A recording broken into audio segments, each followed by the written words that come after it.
के साथ साथ मेरा एक और मिशन है कि मैं लोगों को एक फॉरएवर हेल्दी जीवन देना चाहती हूँ, एक रोग मुक्त जीवन देना चाहती हूँ।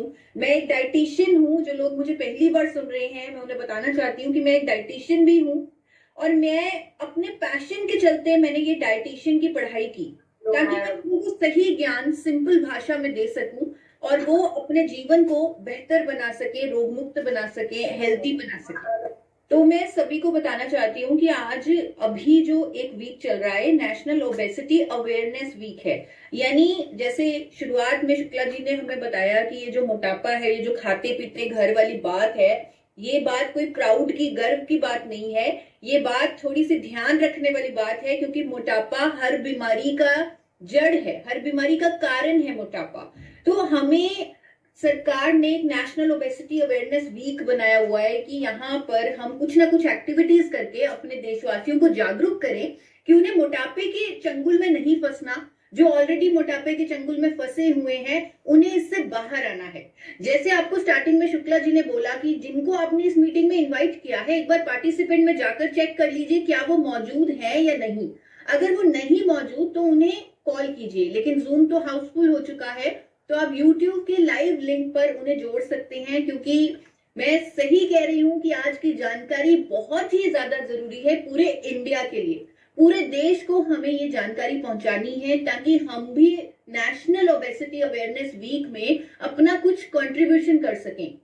और ये जो प्रॉब्लम है ओबेसिटी की, यानी मोटापे की, पहले के टाइम में ये जो प्रॉब्लम थी शहर के लोगों में होती थी, लेकिन अभी जो रिसेंट स्टडीज आ रही हैं वो कह रही है कि गांव के लोग भी मोटे होने लगे हैं, गांव में भी मोटापे की प्रॉब्लम शुरू हो चुकी है। अब इस मोटापे की प्रॉब्लम को खत्म करना क्यों जरूरी है, या लोगों को जागरूक करना क्यों जरूरी है कि उन्हें मोटा नहीं होना, उन्हें अपना ख्याल रखना है, क्यों सरकार ने नेशनल ओबेसिटी अवेयरनेस वीक बनाया है, वो इसलिए क्योंकि मोटापा हर प्रॉब्लम की, हर बीमारी की जड़ है। जैसे शुगर की बीमारी है वो ज्यादा उन लोगों में होती है जो मोटे हैं, बीपी की बीमारी है वो उन लोगों में ज्यादा होती है जो मोटे हैं, कैंसर भी उन लोगों में ज्यादा होता है जो मोटे हैं, इवन हार्ट की प्रॉब्लम भी उन लोगों में ज्यादा होती है जिनमें मोटापा है। तो इसीलिए बहुत जरूरी है कि इन बीमारियों से बचने के लिए हमें अपने आप को फिट रखना है और मोटापे से दूर रहना है। और आपको एक मजे की बात बताती हूँ, मैं जब इस पर रिसर्च कर रही थी, मैंने एक पढ़ा लॉ, कानून जो जापान में बनाया गया 2008 में, जिसे मेटाबो लॉ बोलते हैं। इसे ध्यान से सुनिएगा, बहुत हैरान होंगे इस लॉ के बारे में जानकर, इस कानून के बारे में जानकर। जापान में 2008 में कानून लागू किया वहां की सरकार ने कि अगर कोई पुरुष 40 से 74 साल की उम्र का है और उसकी कमर का साइज 33.5 इंच से ज्यादा है तो वो टैक्स देगा सरकार को, क्योंकि उसका ये साइज होना इलीगल है। जी हाँ, इलीगल है, गैर कानूनी है। उसे अलाउड नहीं है कि उसकी कमर का साइज 33.5 इंच से ज्यादा हो, तो वो गवर्नमेंट उस पर फाइन लगाती है। इसी तरह महिलाओं में जो 40 से 74 साल की उम्र के बीच है, 35.4 इंच से ज्यादा अगर उनकी कमर है तो उनको भी सरकार को फाइन देना पड़ेगा। इस चक्कर में लोग 2008 से वहां पर मोटे ही नहीं होते, और इस तरह जापान ने इतनी ज्यादा बीमारियों पर काबू पा लिया। आपने देखा होगा, आपने सुना होगा जापान के बारे में, अक्सर हम बात करते हैं जापान की गामा ओरिजिनल को लेकर, क्योंकि गामा ओरिजिनल सबसे पहले जापान में ही बना। 1954 में जापान के साइंटिस्ट ने गामा ओरिजिनल को बनाया, और वहां पर सब्सिक्वेंट जो ये लॉज बन रहे हैं ये लोगों को एक रोग मुक्त जीवन देने के लिए बन रहे हैं। जिस तरह का ये लॉ है मेटाबो लॉ। देखिए, ये जो प्रोडक्ट है गामा ओरिजिनल, जिसे सबसे पहले जापान ने बनाया और आज की डेट में सबसे ज्यादा लंबी उम्र वाले लोग जापान में पाए जाते हैं, ये जो प्रोडक्ट है ये ऑलरेडी वहां पर ज्यादातर लोग ले रहे हैं क्योंकि ये वहीं से उपजा है। ये प्रोडक्ट ये हर मेटाबॉलिक प्रॉब्लम पर काम करता है, चाहे वो शुगर है, बीपी, कोलेस्ट्रॉल, थायराइड इश्यूज, वहां पर दवाइयां बिकती हैं इसकी, गामा ओरिजिनल की। तो ये भी है, साथ में कहीं ना कहीं गवर्नमेंट के कुछ सपोर्ट सिस्टम्स हैं, कुछ इनिशिएटिव्स हैं जिसके कारण लोग एक हेल्दी जीवन जी पा रहे हैं।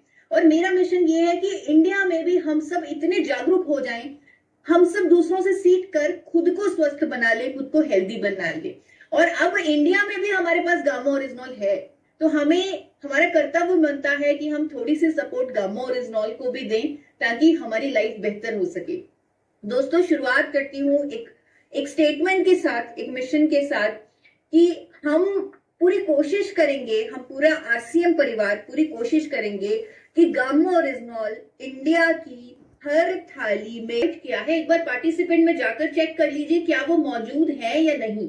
अगर वो नहीं मौजूद तो उन्हें कॉल कीजिए, लेकिन जूम तो हाउसफुल हो चुका है, तो आप यूट्यूब के लाइव लिंक पर उन्हें जोड़ सकते हैं, क्योंकि मैं सही कह रही हूं कि आज की जानकारी बहुत ही ज्यादा जरूरी है पूरे इंडिया के लिए।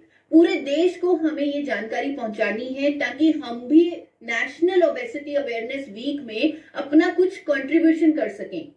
और ये जो प्रॉब्लम है ओबेसिटी की, यानी मोटापे की, पहले के टाइम में ये जो प्रॉब्लम थी ये शहर के लोगों में होती थी, लेकिन अभी जो रीसेंट स्टडीज आ रही हैं वो कह रही है कि गांव के लोग भी मोटे होने लगे हैं, गांव में भी मोटापे की प्रॉब्लम शुरू हो चुकी है। अब इस मोटापे की प्रॉब्लम को खत्म करना क्यों जरूरी है, या लोगों को जागरूक करना क्यों जरूरी है कि उन्हें मोटा नहीं होना, उन्हें अपना ख्याल रखना है, क्यों सरकार ने नेशनल ओबेसिटी अवेयरनेस वीक बनाया है, वो इसलिए क्योंकि मोटापा हर प्रॉब्लम की, हर बीमारी की जड़ है। जैसे शुगर की बीमारी है वो ज्यादा उन लोगों में होती है जो मोटे हैं, बीपी की बीमारी है वो उन लोगों में ज्यादा होती है जो मोटे हैं, कैंसर भी उन लोगों में ज्यादा होता है जो मोटे हैं, इवन हार्ट की प्रॉब्लम भी उन लोगों में ज्यादा होती है जिनमें मोटापा है। तो इसीलिए बहुत जरूरी है कि इन बीमारियों से बचने के लिए हमें अपने आप को फिट रखना है और मोटापे से दूर रहना है। और आपको एक मजे की बात बताती हूँ, मैं जब इस पर रिसर्च कर रही थी, मैंने एक पढ़ा लॉ, कानून जो जापान में बनाया गया 2008 में, जिसे मेटाबो लॉ बोलते हैं। इसे ध्यान से सुनिएगा, बहुत हैरान होंगे इस लॉ के बारे में जानकर, इस कानून के बारे में जानकर। जापान में 2008 में कानून लागू किया वहां की सरकार ने कि अगर कोई पुरुष 40 से 74 साल की उम्र का है और उसकी कमर का साइज 33.5 इंच से ज्यादा है तो वो टैक्स देगा सरकार को, क्योंकि उसका ये साइज होना इलीगल है। जी हाँ, इलीगल है, गैर कानूनी है, उसे अलाउड नहीं है कि उसकी कमर का साइज 33.5 इंच से ज्यादा हो, तो वो गवर्नमेंट उस पर फाइन लगाती है। इसी तरह महिलाओं में जो 40 से 74 साल की उम्र के बीच है, 35.4 इंच से ज्यादा अगर उनकी कमर है तो उनको भी सरकार को फाइन देना पड़ेगा। इस चक्कर में लोग 2008 से वहां पर मोटे ही नहीं होते, और इस तरह जापान ने इतनी ज्यादा बीमारियों पर काबू पा लिया। आपने देखा होगा, आपने सुना होगा जापान के बारे में, अक्सर हम बात करते हैं जापान की गामो ओरिजिनॉल को लेकर, क्योंकि गामो ओरिजिनॉल सबसे पहले जापान में ही बना। 1954 में जापान के साइंटिस्ट ने गामो ओरिजिनॉल को बनाया, और वहां पर सब्सिक्वेंट जो ये लॉज बन रहे हैं ये लोगों को एक रोग मुक्त जीवन देने के लिए बन रहे हैं। जिस तरह का ये लॉ है मेटाबो लॉ। देखिए, ये जो प्रोडक्ट है गामो ओरिजिनॉल, जिसे सबसे पहले जापान ने बनाया और आज की डेट में सबसे ज्यादा लंबी उम्र वाले लोग जापान में पाए जाते हैं, ये जो प्रोडक्ट है ये ऑलरेडी वहां पर ज्यादातर लोग ले रहे हैं, क्योंकि ये वहीं से उपजा है ये प्रोडक्ट। ये हर मेटाबॉलिक प्रॉब्लम पर काम करता है, चाहे वो शुगर है, बीपी, कोलेस्ट्रॉल, थायराइड इश्यूज, वहां पर दवाइयां बिकती हैं इसकी, गामा ओरिजिनॉल की। तो ये भी है, साथ में कहीं ना कहीं गवर्नमेंट के कुछ सपोर्ट सिस्टम्स हैं, कुछ इनिशिएटिव्स हैं जिसके कारण लोग एक हेल्दी जीवन जी पा रहे हैं। और मेरा मिशन ये है कि इंडिया में भी हम सब इतने जागरूक हो जाएं, हम सब दूसरों से सीख कर खुद को स्वस्थ बना ले, खुद को हेल्दी बना ले। और अब इंडिया में भी हमारे पास गामा ओरिजिनॉल है, तो हमें, हमारा कर्तव्य बनता है कि हम थोड़ी सी सपोर्ट गामा ओरिजिनॉल को भी दें ताकि हमारी लाइफ बेहतर हो सके। दोस्तों शुरुआत करती हूँ एक स्टेटमेंट के साथ, एक मिशन के साथ, कि हम पूरी कोशिश करेंगे, हम पूरा आरसीएम परिवार पूरी कोशिश करेंगे कि गामा ओरिजिनॉल इंडिया की हर थाली में रखकर परोसा जाए, क्योंकि ये एक ऐसा प्रोडक्ट है जिस पर हम रोग मुक्त भारत का निर्माण कर सकते हैं। तो इस रोग मुक्त भारत के निर्माण के लिए बहुत जरूरी है कि 2 कैप्सूल गामा ओरिजिनॉल इंडिया की हर प्लेट में रखकर परोसे जाएं। ये प्रोडक्ट, जैसे मैंने आपको बताया, जापान में सबसे पहले इसे आइसोलेटेड फॉर्म में निकाला गया था, और जब से इसके फायदे सामने आ रहे हैं, इस पर नई नई स्टडीज, नई नई रिसर्च आ रही है, अलग अलग देशों की अलग अलग सरकारों ने इसे अलग अलग मान्यताएं दी हुई हैं।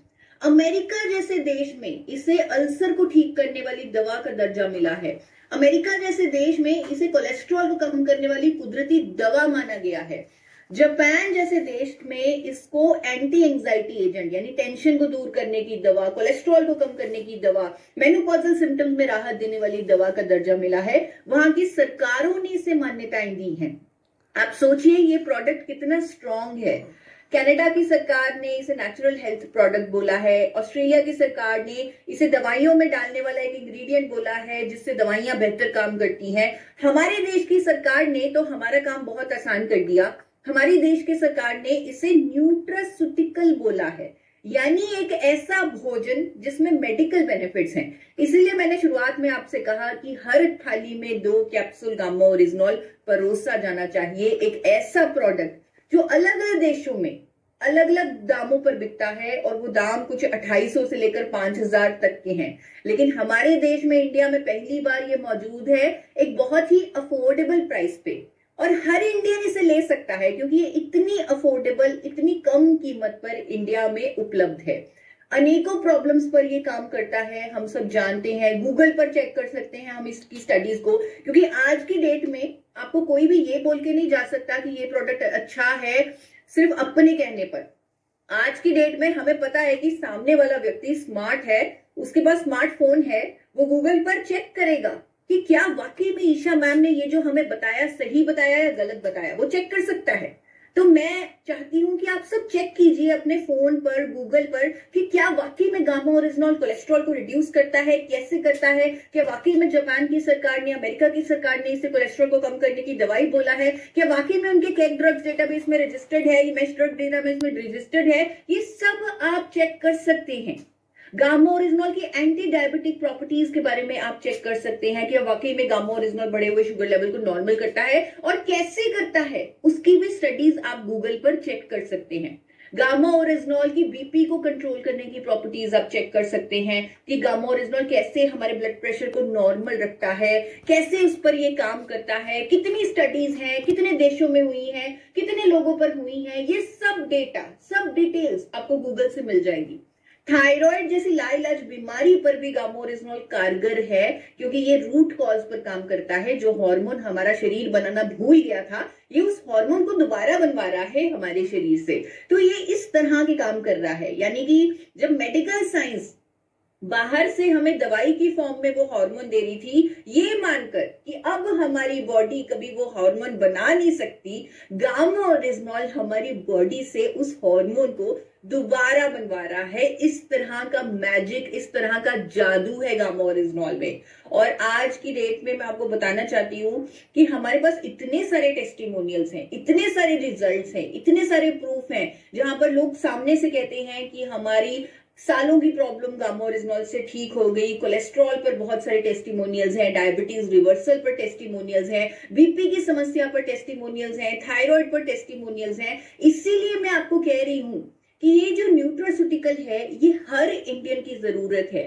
तो आज जो हमारा नेशनल ओबेसिटी अवेयरनेस वीक चल रहा है, उसमें जो हम अपनी थाली बनाएंगे, उस थाली में, क्योंकि अभी मैं आपको जो इन्फॉर्मेशन देने वाली हूँ वो मोटापे को रोकने की इन्फॉर्मेशन देने वाली हूँ। जो डाइट आपने मोटापे को कम करने के लिए लेनी है या अपने आप को डिटॉक्स करने के लिए लेनी है, वो देने वाली हूँ। लेकिन बहुत जरूरी है कि जब हम अपनी थाली बनाएं, उस थाली में गामा ओरिजिनॉल जरूर रखें।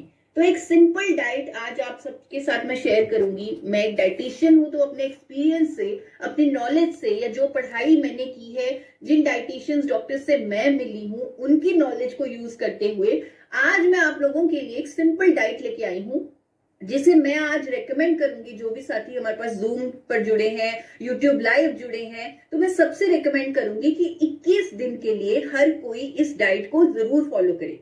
अब देखिए दोस्तों, कई बार क्या होता है, हमें लगता है कि मैं इतना खाता भी नहीं लेकिन फिर भी मेरा वजन कम नहीं हो रहा, मैं तो कम खाता हूं फिर भी मैं मोटा हो रहा हूं। अब यहाँ पर क्या होता है, यहाँ पर ये होता है कि हमारी बॉडी में टॉक्सिन्स भरे पड़े हैं जो मोटापे को कम नहीं होने दे रहे। तो इसलिए बहुत जरूरी है अपनी डाइट को, अपने ऑर्गन्स को डिटॉक्स करना। तो इस डाइट का नाम है डिटॉक्स डाइट। हम डिटॉक्स डाइट के बारे में जानेंगे, और ये डाइट जरूरी नहीं है कि सिर्फ उन्हीं लोगों को करना है जिन्हें पतला होना है। ये डाइट हर कोई कर सकता है, क्योंकि हमारे अंदर टॉक्सिन्स का जो जमाव है वो तो होता ही रहता है, क्योंकि हम पैक्ड फूड्स खाते हैं, बाहर जाते हैं तो अलग अलग तरह के स्नैक्स खाते हैं। जब किसी रेस्टोरेंट में खाना खाते हैं तब हम कोई ऐसा बार बार किसी तेल में तला हुआ खाना खा लेते हैं जिसकी वजह से टॉक्सिन्स हो जाते हैं। तो ये जो टॉक्सिन्स हैं हमारे शरीर में बनते रहते हैं। तो एक हेल्दी व्यक्ति भी जो बिल्कुल पतला है वो भी इस डाइट को कर सकता है, और यही डाइट के बारे में आज मैं आप लोगों को बताने जा रही हूँ। जिस तरह मैंने बोला कि हम कुछ भी जब खाते हैं हमारे अंदर टॉक्सिन्स बन जाते हैं, स्पेशली बाहर का, और ये टॉक्सिन्स ना केवल मोटापा बल्कि कई बीमारियों का कारण बनते हैं। इसीलिए बहुत जरूरी है कि एवरी इंडियन 21 दिन के लिए इस डिटॉक्स डाइट को साल में एक बार जरूर करे, ताकि उसका लीवर डिटॉक्सिफाई हो जाए, उसका स्टमक ठीक हो जाए, जो टॉक्सिन है अंदर से निकल जाए। तो ये डिटॉक्स डाइट उसमें बहुत हेल्प करेगी। अब इस डिटॉक्स डाइट के 5 हिस्से रहेंगे, जहां पर सबसे पहले सुबह उठते ही व्यक्ति डिटॉक्स जूस लेगा। वो क्या होगा वो भी मैं आपको बताऊंगी। फिर नाश्ता लेगा, वो क्या होगा वो भी आगे बताऊंगी। लंच लेगा, मिड मील लेगा और डिनर लेगा। तो ये 5 जो कैटेगरीज हैं वो आपको फॉलो करनी है डिटॉक्स डाइट में। और इसके साथ साथ 16 घंटे की फास्टिंग भी करनी है, जिसे हम इंटरमिटेंट फास्टिंग बोलते हैं। तो 16 घंटे कुछ नहीं खाना है, जो भी खाना है 8 घंटे में ही खाना है। तो सबसे पहले सुबह उठते ही डिटॉक्स जूस लेंगे। इस जूस को आप अपनी फास्टिंग पीरियड में भी ले सकते हैं, इसमें कोई चक्कर नहीं है। और ये जो जूस है ये लेना बहुत जरूरी है। अब इसमें मैंने आपको 3 ऑप्शंस दे दिए हैं। या तो आप सफेद पेठे का जूस ले सकते हैं, या आप नारियल पानी ले सकते हैं, या आप कोई भी हरी सब्जी का जूस ले सकते हैं, जिस तरह घिया का जूस ले सकते हैं। तो ये जो डिटॉक्स जूस है ये आप घर पे बनाएं और इसे 1 गिलास सुबह उठते ही पिएं। उसके बाद आप नाश्ते में, क्योंकि ये डिटॉक्स डाइट है तो यहाँ पर अब आपने नाश्ते में पोहा, परांठा, सैंडविच ये सब नहीं लेना, क्योंकि 21 दिन के लिए आप डिटॉक्स कर रहे हो खुद को। तो आपने नाश्ते में बड़ी प्लेट फ्रूट्स की लेनी है, सीजनल फ्रूट्स यानी फल। जो भी सीजनल फल हैं वो आप खाएं नाश्ते में। और जैसे मैंने आपको बताया था कि नाश्ते में 1 कैप्सूल गामा ओरिजिनॉल का भी जरूर लें, क्योंकि ये भी आपके सिस्टम को डिटॉक्सिफाई करने में मदद करेगा, और इसे जरूर शामिल करें। प्लस जो भी आप और सप्लीमेंट साथ में लेते हैं अपनी एज के अकॉर्डिंग, अपनी हेल्थ के अकॉर्डिंग, तो वो सप्लीमेंट्स भी साथ में जरूर लें, क्योंकि जितना पोषण हमारे शरीर को जाएगा उतने बेहतर तरीके से हमारा शरीर डिटॉक्सिफाई होगा।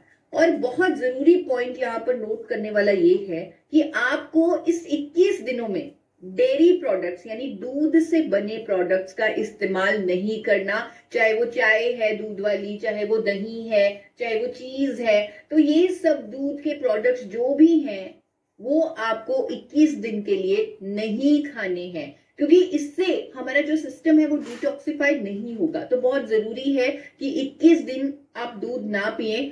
अगर आपको दूध पीने का शौक है तो आप नारियल का दूध बना सकते हैं। मेरे चैनल पर फॉरएवर हेल्दी विद ईशा मैंने वहां पर नारियल का दूध बनाने की रेसिपी भी दी हुई है, जहां आप नारियल की गिरी को पानी के साथ मिक्सी में ब्लेंड करते हैं, फिर इसे छानते हैं, तो आपका नारियल का दूध तैयार हो जाता है, जिसे आप 2 से 3 दिन फ्रिज में स्टोर करके रख सकते हैं। तो ये नारियल का दूध बहुत ज्यादा टेस्टी होता है, बहुत ज्यादा स्वादिष्ट होता है। आप इसे ले सकते हैं दूध की जगह।